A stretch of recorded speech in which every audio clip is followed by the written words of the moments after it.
Одбројување на карневалските денови, Белграв за чист понеделник, соопштени имињата на наградените маски.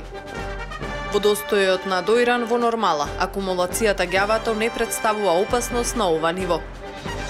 Струмичките баби и дедовци немаат против да добијат паричен надомест за чување на внуците. Од ресорното министерство велат, приоритет ни се градинки.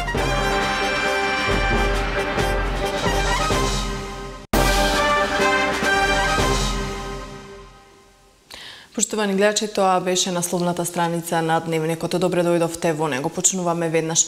Лидерот на СДСМ Зоран Заев денеска во вилата Водно му го достави на претседателот Ѓорѓе Иванов подписите за добивање мандат за формирање влада. Тој беше придружуван од Радмила Шекеринска и Оливер Спасовски. Заев претходно во кратка изјава за медиумите посочи дека очекува Иванов да му го врачи мандатот во најбрзо можно време за да може да отпочнат преговори за формирање нова влада.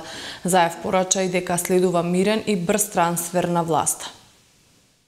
Почитувани граѓани, ова е голем историски ден за Република Македонија. Во рака држам 67 подписи на пратеници од Македонското собрание, кои што гарантираат можност за нова влада за граѓаните на Македонија. Истовремено овие подписи овозможуваат да заврши кризата во Република Македонија и конечно државата да се придвижи напред во функција на враќање на животот во Македонија. Денеска очекувам господинот Иванов да го врачи мандатот во најбрзо можно време, за да може да отпочнеме преговори за создавање и формирање на нова влада за граѓаните на Република Македонија. Истовремено ја користам можноста да испратам прилика до сите граѓани, но и до институциите на државата, дека следува мирен и брз трансфер на власта во Република Македонија. Лидерот на ВМРО ДПМН Никола Груевски пак вчера го повика Заев да не формира влада со ДУИ, најавувајќи дека доколку го стори тоа ВМРО ДПМН ќе поддржи формирање малцинска влада. Груевски му порача на Заев доколку сака да дојде на власт да ја спроведе програмата од изборите без редефинирањето, односно тоа да го направи без да удира по државните и националните интереси на Македонија. Клучното заради кој што е започната операцијата е промената на името. Затоа што очигледно е дека процениле дека на поинаков начин тоа не може да се случи. И од она што сум информиран, таа операција се води во 4 фази. Првата фаза е создавање на криза и дестабилизација на државата. Второ, компрометација на институциите и компрометација на власта. Трето, промена на власта и носење на нова. И четврто, реализација на зацртаните цели. И само народот е тој кој што може тоа да го спречи. Никој друг. Затоа што станува збор за сериозна операција, затоа што станува збор за мокни центри, и доколку народот не реагира, политичарите, оние кои што се борат и бранат, нема да можат сами. Особено затоа што не се обединети. Едни бранат, а други се на другата страна. Лично му нудам, доколку албанските партии го донесат на власт, ако се откаже од спроведувањето на таа агенда, ВМРО ДПМН со 51 пратеник и неговите плюс 49, 100 пратеника, ќе му даде подршка да биде малцинска влада во период во кој што ќе се договориме. И ќе му даде подршка за сите закони што сака да ги спроведе. Освен оние што се за редефинирање на државата, како што се, например, од типот за бинационална држава, од типот на понижување на другите етнички заедници, како што сега се прави со овој закон. Се понижуваат максимално турците во Македонија, србите, бошњаците, власите, ромите. Подготвени сме да му дадеме подршка и да има не 62 пратеника, не 67, туку 100 пратеника во парламентот, кои што ќе го подржуваат во време во кое што ќе се договориме. Само да запре соуривање на националните и државните интереси заради неговата желба да дојде на власт и да стане премиер. И ако му е голема желба да не малтретира, да не апси и така натаму, јас се пријавувам за прв. Доброволно ќе се пријавам. Нека ме уапси, нека ме носи до затвор, нека ме малтретира колку сака. И пак ВМРО ДПМН ќе го поддржува во парламентот. Ќе му ги гласа законите. Нормално не оние за кои што зборувам. Само да не удира по темелите на државата. Нека удри по мене. Нека остави Македонија. Граѓанската иницијатива за заедничка Македонија денеска објави проглас со кој се бара од политичките партии да го почитуваат Уставот на Република Македонија и да се обврзат дека нема да работат на промена на името и на суштината на државата. Македонија има 3 илиндени. 903, 44 и 91 година. Дојде време да го обзнаниме четвртиот илинден. Во сите 3 претходни, македонците јасно и недосмислено искажаа почит кон сите оние кои живеат под ова небо. Дојде ред и на нас да ја покажеме таа взаемна почит. Ние, современиците на овој миг, имаме должност да ги споиме тие вредности од минатото за доблесно, сите заедно, да се насочиме кон иднината. Ниту еден патриот не е против националните права, култура и традиционалните вредности на својот сограѓанин. Македонија е модерна граѓанска република. Македонците, албанците, србите, ромите, бошњаците, турците, власите и другите живеат во единствената матична држава на македонскиот народ, кој слично како и други народи од регионот и се уште во 21. век е соочен со негирање и дискриминација. Бараме ниту една политичка партија во Македонија да не ја подхранува и уважува дискриминаторската политика на одредени земји. Бараме ниту една политичка партија да не прифаќа платформи создадени за туѓи интереси во туѓи држави без изборен легитимитет, чија цел е разнебитување на Македонија каква што ја знаеме. Уставот на Република Македонија е јасен и прецизен во однос на многу прашања кои се однесуваат на македонскиот идентитет и од него не отстапуваме. Бараме од сите наши политички партии да го почитуваат Уставот на Република Македонија и да се обврзат дека нема да работат на промена на името и суштината на нашата држава. Македонија е над сите интереси. Граѓаните и бизнес заедницата од денеска можат да имаат увид во урбанистичките планови на целата територија на државата преку геопорталот на Агенцијата за катастар на недвижности, преку врската ossp.katastar.gov.mk. Тоа го овозможува новата електронска услуга што денеска беше промовирана во присуство на премиерот Емил Димитриев и министерот за транспорт и врски Владо Мисајловски. Изминативе 10 години Агенцијата за катастар на недвижности доби огромна поддршка од владата на Република Македонија. По четврти пат премиер на Република Македонија го посетува катастарот, за што сме многу благодарни и се надевам дека во изминативе години ја оправдавме оваа дојдба. Денес имавме можност да ги презентираме да ја презентираме новата можност, новата електронска услуга на катастарот, а тоа е граѓаните и бизнес заедницата да имаат увид во урбанистичките планови на ниво на целата територија на Република Македонија. На геопорталот на Агенцијата за катастар на недвижности од денеска секој граѓанин може да види што има во неговата градежна парцела, значи што е предвидено да се гради, исто така може да види и што е предвидено да се гради во неговото соседство. За бизнис компаниите посебно може да видат кој е слободно земјиште, преклопено тоа со платоците од катастарот, буквално за целата територија на Република Македонија. Во моментот во регистарот на градежно земјиште, поточно на веб-порталот, веќе се објавени преку 1000 урбанистички планови, значи транспарентноста на планирањето, транспарентноста на платоците од денеска натаму е загарантирана. Новата електронска услуга која што денеска ја промовиравме со македонскиот катастар, значи една од најклучните реформи кои што нашиот катастар во изминатиот период ги има направено со многу посветена работа и континуитет во своето работење, а се работи за електронска услуга со која сите граѓани, бизнис заедницата можат преку електронски пат да проверат што е предвидено во нивната парцела, во други парцели, што е предвидено во деталните урбанистички планови за градење и така натаму. Исто така со ова алатка може да ги видат цените на градежното земјиште кои што се однесуваат за предметната локација за која се интересираат и врз основа на тоа да ги планираат плановите. Ова е една навистина крупна работа која што ја одработи нашиот катастар, која што ќе има далекосежни и позитивни последици во работењето на градежните компании, кај луѓето, бидејќи услугата дава огромна транспарентност, дава прилично голем број на информации и е од голема помош за луѓето кои што се интересираат да ја градат оваа услуга. Јас и понатака ги охрабрувам во катастарот да работат на нови проекти. Разговарахме и за дел од новите проекти кои што ќе бидат предмет на презентација на некоја наредна средба, која што во суштина ќе значи реформи во кои како земја, како институција сме многу понапред од многу земји од југоисточна Европа, па и пошироко, и сметам дека ова темпо на работа и на реформи и на креирање на нови услуги за граѓаните треба да продолжи во иднина. Примената на законот за домување во Македонија дава одлични резултати, велат надлежните. Со воведувањето на законот во 2011 година опфатени беа 20% од стамбените објекти, а во 2016 процентот е зголемен на 57%. Со што околу 2837 стамбени објекти се управувани од управители, а околу 2840 од заедницата на сопственици.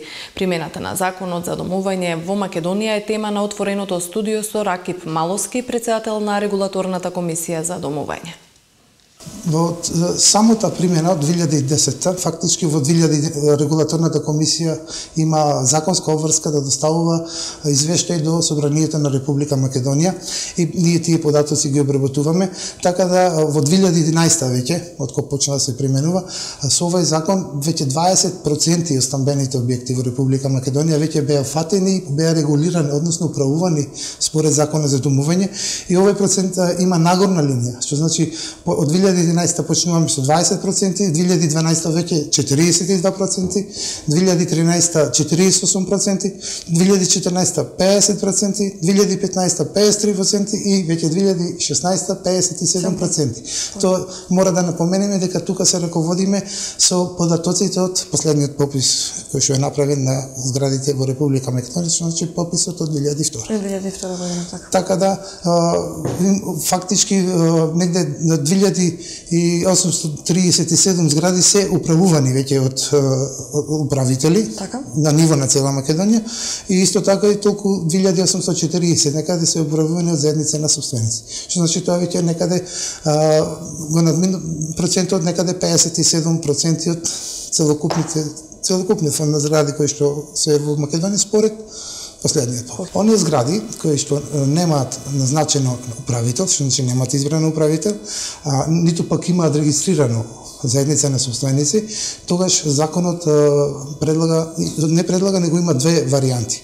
Што значи, инспекторот за домување може да поднесе барање, односно предлог барање до надлежниот општински суд, каде што ќе судот во вонпарнична постапка ќе им одреди управител по службена дејност. Или тоа може да го направи било кој од собствениците на посебните делови. Што значи, ако случајно нема зградата управител, а самите становици сакаат да назначат, тоа може да го направи со поднесување на барање до надлежниот општински суд, во вонпарнична судот, понатаму во вонпарнична постапка ќе им определи управител по службена должност. Македонските баби и дедовци се согласни да добиваат паричен надомест за чувањето на внуци. Со тоа тие сметаат дека не само што би им помогнале на родителите, тука и не би морале да одат на работа, а сепак би заработувале. Но има и такви кои сметаат дека родителите се единствени кои треба да се грижат за своите деца. Од Министерството за труд и социјална политика на оваа тема недомна изјавија дека приоритет е отворањето градинки. Чувањето на внуците од страна на бабите и дедовците е задоволство, но и одговорна задача. Од нашата анкета на семејствата кои ги користат услугите на Баба сервис, констатиравме дека идејата за наплата на трудот околу одгледувањето на внуците со расширени раце ја прифаќаат и македонските баби и дедовци, но и родителите. Според нив, тие внуците ги чуваат од љубов, но не би одбиле паричен надомест. Прв пат го слушам тоа, може да нека држи место. Ќе бидат сигурни во нивните родители дека ги чуваат децата. Плата не мора да земат, ама па некој, како да кажем, да се поддржани. Да се поддржа некој, значи барем до 3000 динара. Треба да раѓат. Јас ме не оти тоа праш што се подудара со нас. Мојата жена, баба да кажеме, гледа две близначки. Така да она стварно си ги гледа домаќински одговорно. У градинката некак не да се плачат, ама дали не може да се уклопат, така да... Тоа не знам сега, да ви кажам. Родители имат пример одговорност за децата, да ги пораштаат, да ги воспитуваат, на децата и кога некој е во странство, пример, не може да грижи за тоа. Ако веќе државата това го захтева, можно е. Тука кај нас е друг режим. Това е добро, ама кој како си одлучува. Не е това да кажеш до... Кој как си одлучи? Се наваѓа колаја, али зависи това од младите, од старите, како со семејството, колку могуćности, колку услови имаш и това е, друго ништо не означува. Оваа иницијатива беше наметната во Романија, а на Балканот со намера да се зголеми наталитетот и како поддршка на мајките кои како изговор за раѓање деца велат дека нема кој да ги чува и избегнуваат да ги носат во градинка од страв да не се разболат, па да мораат да отсуствуваат од работа за да се грижат за нив. За оваа иницијатива најпрво беше спомнато во весникот Вечер, кој на прашањето до Министерството за труд и социјална политика дали ваков проект може да се имплементира и кај нас, добија одговор дека сепак приоритет во нашата земја е да се отвораат повеќе детски градинки и да се овозможат и нови работни места и дека овој проект е изводлив за поголемите земји.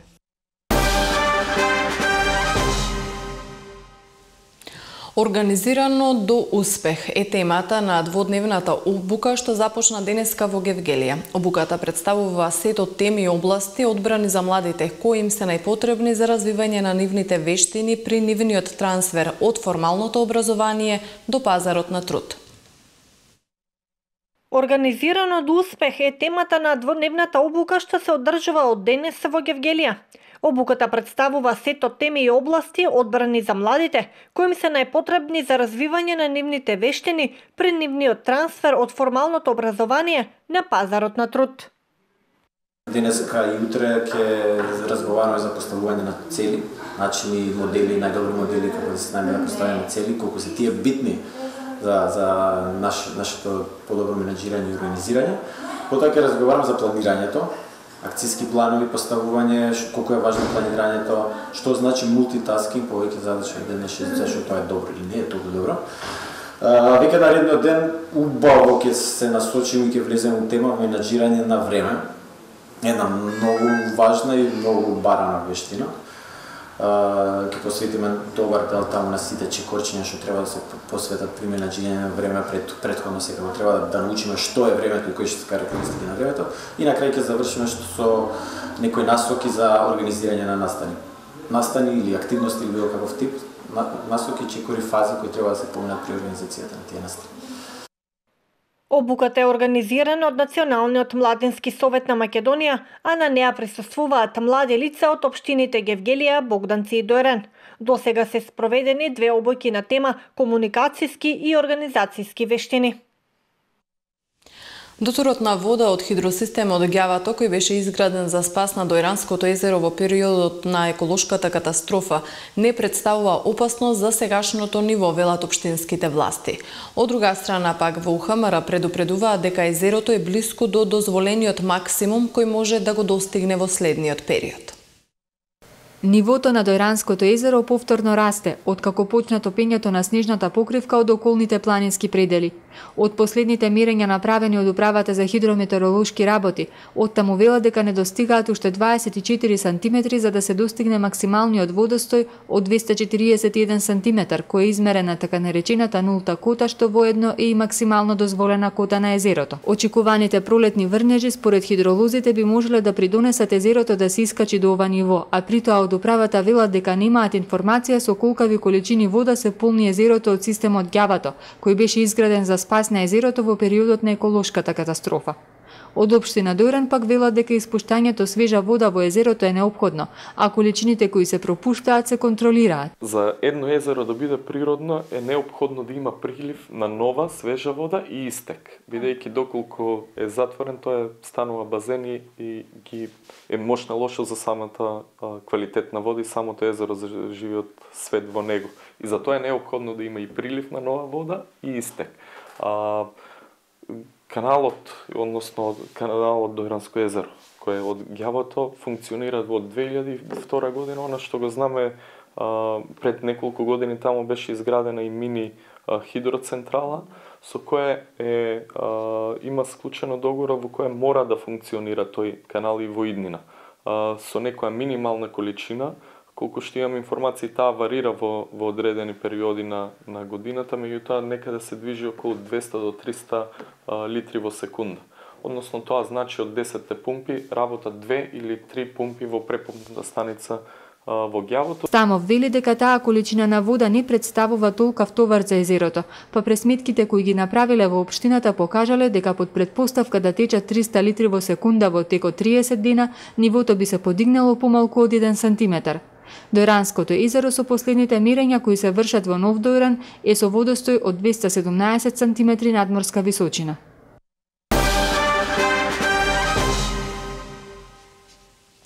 Од денеска почнуваат великденските пости. Во Струмица традиционално се одбележа чист понеделник со служење Белграв. Од денеска започнуваат великденските пости. Денот по прочка е чист понеделник кога започнува големиот великденски пост. Но овој ден се чисти куќата, особено се внимава садовите за храна да се измијат и испоснат од мрсното. Во минатото тоа се правело со брашно или пепел и со подолго вриење. Традицијата налага на овој ден да се јаде бел граф и варена царевка. Струмичани доследни на традицијата започнувањето на постот со децении го прават организирано. По тој повод, карневалскиот одбор и струмичани не ја напуштаат традицијата и ќе продолжат да го негуваат тримерскиот обичај. Поради тоа, организационниот одбор на струмичкиот карневал организираше ручек на отворено на бел граф или како што струмичани би го нарекле бел фасул. На отворениот ручек беше вршителот на должноста на градоначалник Коста Костадинов, председателот на Советот на општина Струмица Јосиф Христов, членовите на организациониот одбор на струмичкиот карневал и голем број на граѓани. Денеска е голем празник за Струмица и Струмичко, особено за Струмица, за градот и за нашата цела епархија Струмичка, бидејќи една традиција која што ја нема нигде на светот, тоа е чист понеделник го викат во Струмица и од дамнешни времиња е и нашите христијани православни го зачуваат до денешните дни. Именно на тој ден малите варат фасул граф и тоа го викат белографче, нели? Или чист понеделник белографче. Не може денеска да не се јаде белографче, а да се каже струмичанец. По тоа се познават струмичани. Го благословиме графчето и ги благословам сите наши христијани кои што можат, кои што имат сила да го продолжат тоа белографче и на нивните генерација, ама и да продолжат да постат до Великден. Денеска, утре и во среда се деновите познати како тримери, кога верниците подготвуваат само постна храна. Во средата, кај оној што ги држал тримерите и каде што има млада невеста, доаѓаат гости. Домаќинката за таа прилика има подготвено варена пченица со конопни зрна, ошав, компот од црни сливи и друго сушено овошје. Сепак великденскиот пост не значи само одрекување од храна. Важен е и духовниот пост. Верниците во деновите на постот треба да се воздржат од лоши мисли и дела и да се обидат да најдат духовен мир, без што постот нема смисол. А организацијскиот одбор на Струмичкиот карневал ги соопшти наградените маски, еве кои се победниците. Во категоријата А на групна маска со 50 и повеќе лица, жири комисијата додели 3 први награди во вредност од 1000 евра. На Средното општинско училиште Јане Сандански од Струмица танц на животот. Средното општинско училиште Никола Карев Струмица Анто Зои и Мулен Руш Мери ми омажи се за мене. Дами и господа, почитувани представници на маскираните групи, пред да ги слушнеме резултатите, допуштите ми да кажам дека вреднувањето на маските го врши жири комисија составена од членовите на организациониот одбор, секој поединечно и независно, еден од друг, кои, верувајте, ова година имаат тешка задача, имајќи го предвид зголемениот квалитет на изработените маски. Иако никаква награда не може да го надомести вложениот труд и средства во подготовката и презентацијата на маските, сепак, како и секоја друга награда, и ова ќе представува потврда за тоа дека во вашата работа сите биле на вистинскиот пат и секако одредена мотивација за нови ангажирање, постигнување на нови успеси, а верувам пред се само исполнување со убаво задоволство и позитивна енергија. И ние како организационен одбор и карневалските групи и покрај студеното време и тоа ја покажаа својата креација и дадоа уште едно извонредно издание на Струмичкиот карневал, со што ја исполнивме нашата девиза секоја година да бидеме еден чекор понапред од претходната. Во оваа категорија беа доделени и 2 втори награди за Основното општинско училиште Гоце Делчев од Василево, Деца на сонцето, Средното општинско училиште Димитар Влахов Струмица, Дождовна игра. Во категоријата Б, маска со 30 до 50 лица. Првото место го освои Сдруженијето Струма за маската Визија. Втората награда ја зедоа учениците од Основното општинско училиште Сандо Масев со маската Индијанци, а трето место за Кумановските средни училишта. Во категоријата В, групна маска од 20 до 30 лица, победи маската на Ефтимови од Струмица, талкајки ни животот. Во категоријата Г, групна маска од 10 до 20 лица, прво место доби карневалската маска Мулен Руш, капка светлина на љубовта, а втора награда за Струмички викинзи, игра на троновите. Во категоријата Г за поединечна маска од 1 до 5 лица, прва награда доби маската со наслов Стариот вештер, втора награда за Сакам да сум невеста и третата награда за маска од шишиња. Дополнителна награда за стимулација доби маската на Средното општинско училиште Никола Карев од Пробиштип. Наградите ќе бидат доделени утре во 19 часот и 30 минути во Центарот за култура Антон Панов во Струмица, а веднаш потоа ќе се одржи тримерската забава со наградените. Денеска во рамки на карневалските денови се одбележа чист понеделник со делење бел граф на градскиот плоштад во Струмица.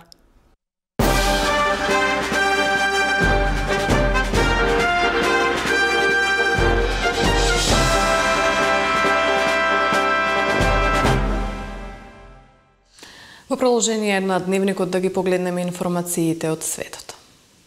Преговорите за зајакнување на сириското примирие што се одржаа оваа година во Казахстан помогнаа за заживување на преговорите во Женева што се водат со посредништво на Обединетите нации, изјави рускиот претседател Владимир Путин. Беше создаден механизам за контрола на примирието што е најважно. Тоа е основата што возможи да се обноват преговорите во Женева, истакна Путин за време на посетата во Казахстан.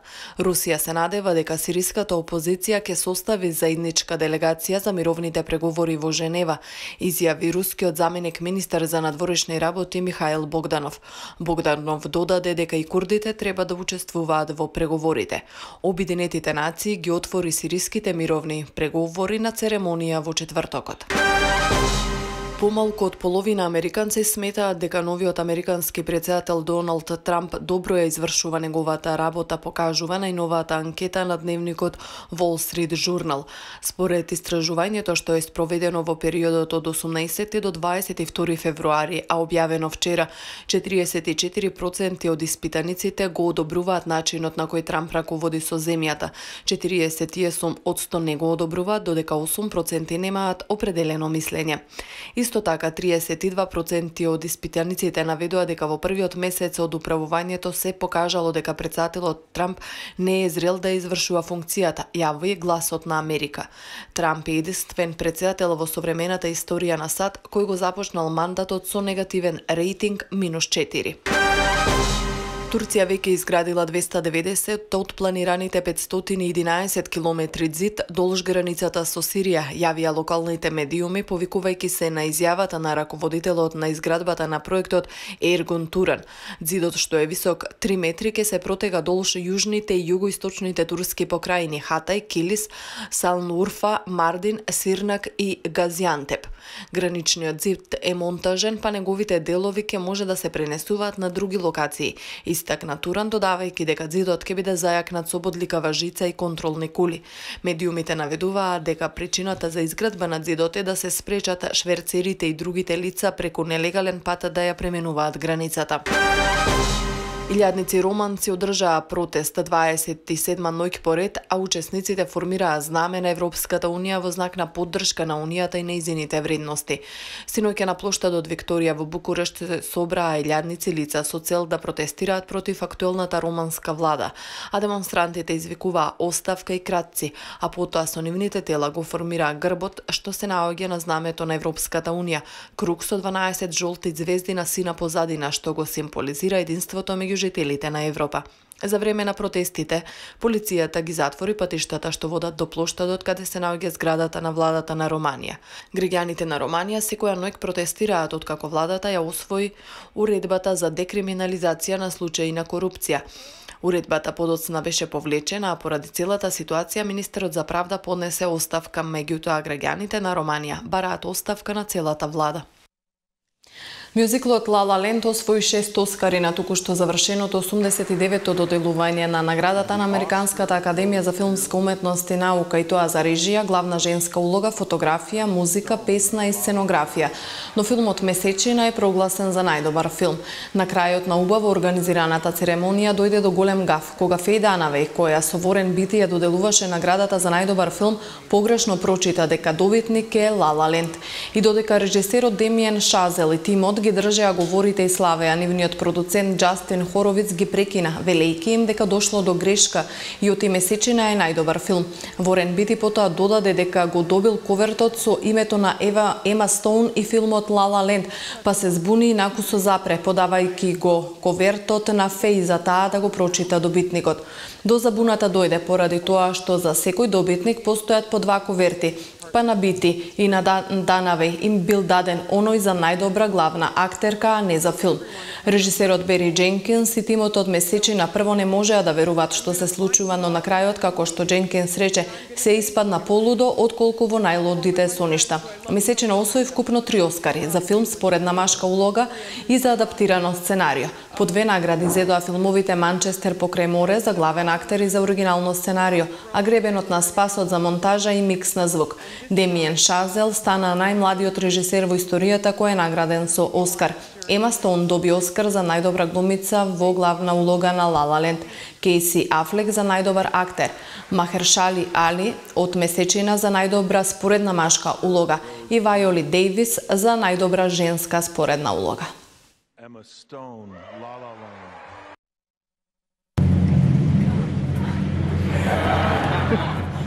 For Best Picture. You're impossible. Come on. La La Land. We lost, by the way, but, you know.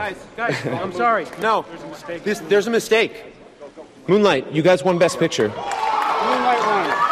This is not a joke. Moonlight has won Best Picture. Moonlight, Best Picture. I wasn't trying to be funny.